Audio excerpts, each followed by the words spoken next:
Hi friends, எல்லாருக்கும் வணக்கம். இன்னைக்கு செடிகளோட அப்டேட் வந்து பார்த்துடலாங்களா? இங்க பாருங்க, ஆஃப்ரிக்கன் மேரிகோல்டு நல்லா பூத்திருக்கு. அதாவது முளைச்சு 3 இலம் கூட விடலைங்க. அதுக்குள்ளே வந்து மொட்டு வச்சாச்சு, பூ பூக்க ஆரம்பிச்சிருச்சு. இந்த செடி தான் இப்படி இருக்கான்னா, மற்ற ஆஃப்ரிக்கன் கோல்டு செடிகளும் அப்படி தான் இருக்குது. பார்ப்போங்க எவ்வளோ பெருசு தான் பூக்குதுன்னு நம்ம பொறுத்திருந்து பார்க்கலாங்க.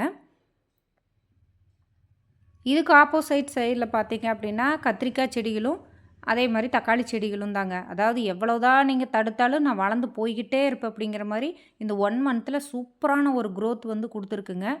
பாருங்கள் எவ்வளோ க்ரீனிஷாக சூப்பராக நெடு நெடுன்னு வளர்ந்துருக்கு பாருங்கள். அடுத்தது கத்திரிக்காய் செடி வந்து அதை விடங்க பார்த்தீங்கன்னா, இது வந்து வாழை இலையா இல்லை கத்திரிக்காய் செடியோட இலையா அப்படின்ட்டு ஒரு டவுட்டாக இருக்குது. அவ்வளோ பெரிய பெரிய இலையாக இருக்குங்க. அவ்வளோ பெரிய சைஸில் க்ரீனிஷாக சூப்பராக இருக்குது. இது பார்த்திங்கன்னா வெட்டுக்கிளி வந்து ஹோல்ஸ் போட்டு போயிருக்கிறாங்க. அவங்களுக்கு பசிக்கும் இல்லையா?